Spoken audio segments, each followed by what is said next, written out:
Good morning, everyone. Welcome to Virtual Village Hall. I'm Catherine Johnston, and I'm the Chief Executive of Royal Voluntary Service. I want to welcome you all to Virtual Village Hall this morning. It's a place where people can come together to connect, to enjoy social and physical activities. We have a whole raft of activities on the Virtual Village Hall, anything from Zumba to meditation, from Bollywood dancing to crochet. You like it, you'll probably find it in our Virtual Village Hall. The Virtual Village Hall was set up as part of our response to the pandemic, so that people could still come together in their virtual village hall as they would have done normally when they met with their colleagues and their friends and other volunteers in their local community centres. We felt it was really, really important that people were still able to see each other and to connect in this way. It's done brilliantly since we set it up. Shocked all of us actually as to how popular it has been, but we've now had 1.4 million views and we have at least 2 classes every day streaming live, along with obviously all the other content.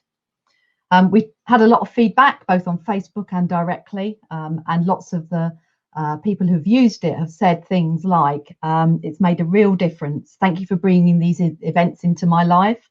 Especially for me, I live alone. It gets me moving and it lifts my spirits. That just about says it all, doesn't it? Because it's not just about the frontline response. It's also about all of the things that we do to keep people connected, to keep their spirits up, and to keep them motivated as we all work our way through the COVID pandemic. So today is the start of Volunteer Week, which is why I'm here as the Chief Executive of Royal Voluntary Service. It's usually a moment where we get to say a heartfelt thank you to all the volunteers who have volunteered with Royal Voluntary Service over the previous year. We usually have a week of events and we have lots of parties and lots of get-togethers, and often volunteers who've been with us for many years get their medals and have a bit of a knees up with their colleagues who they've also known for many years. But this year is different. The restrictions mean that we are struggling to bring people together because we want to make sure that it's safe for all of you. So instead of that, we've postponed the parties a little bit, and I'll talk about that in a minute. But actually what we're doing is we're handing over our virtual village hall, which is now nearly a year old, to the volunteers themselves. The thank you that I want to say is not going to be anywhere enough. I could be on here all day.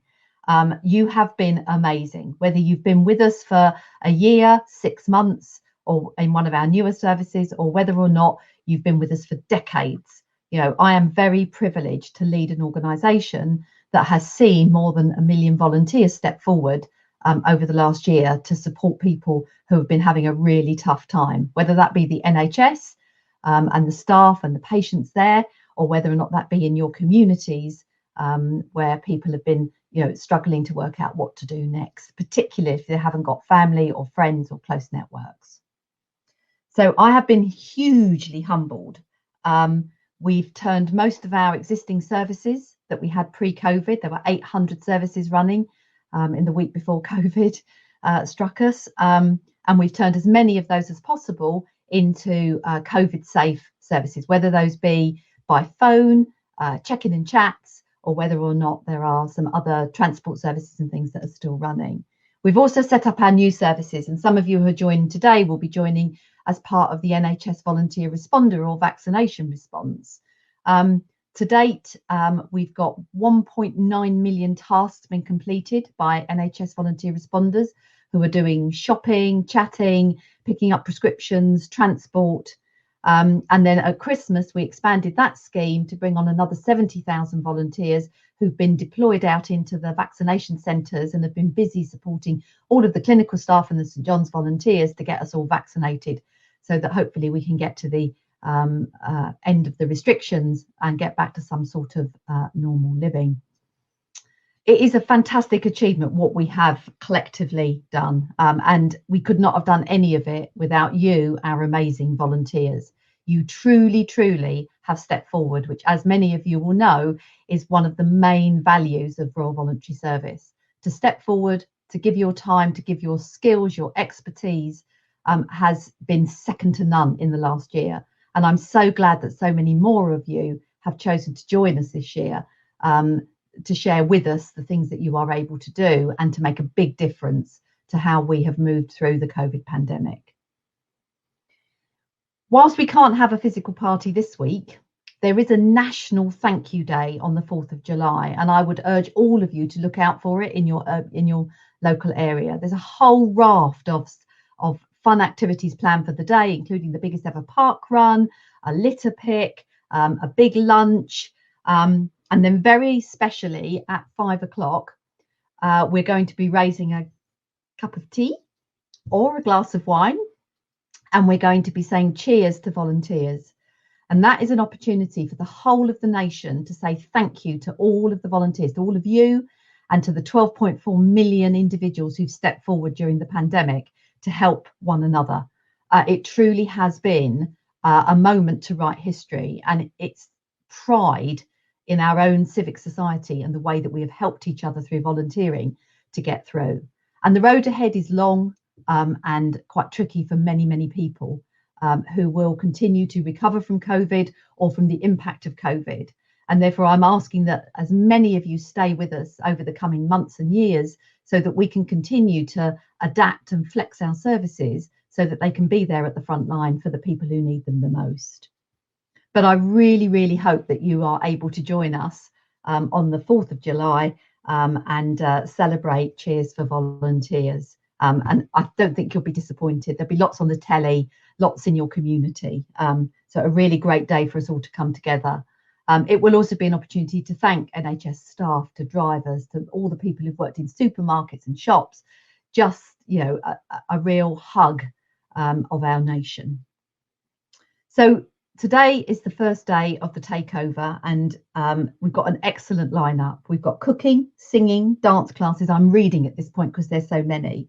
We've got Tai Chi, and basically all of the volunteers all pitching in. I've got some names here of people you're going to see. You've got Victoria and Jez and Sonia and Reagan, Amma and Gillian, Mohammed, Kelly, Adi, Alex, Lynn, Nazia, Tom, Kimberly who appeared on Breakfast Television with me when we were doing the responder piece, Harry, Carolyn, Samir and Jay. And those are just a few who will be leading classes this week. And from across all of our volunteering opportunities. So once again, I want to say thank you, and I'm going to leave you now, but I'm going to leave you with a film about some of our amazing work that we've done this week. I hope you really, really enjoy the Virtual Village Hall, and it's not just for this week, that you come back again and again and again. And who knows, some of you budding crafters or dancers or exercise fans might actually be up for running some classes in the future, but who knows. But I leave you now with the brilliant volunteers, with our amazing work, and thank you from the bottom of my heart. Thank you.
I think Derek just has something to look forward to, someone different to chat to, a bit of structure. From when I first spoke to him to now, he's much stronger. That small task that took you just 1 hour of your entire week makes a whole world of difference to someone else. And it's just so nice to be able to think that we are helping people within our local community. She looks forward to seeing me as much as I do her, so it's a two-way thing, and that's what the Royal Voluntary Service is all about.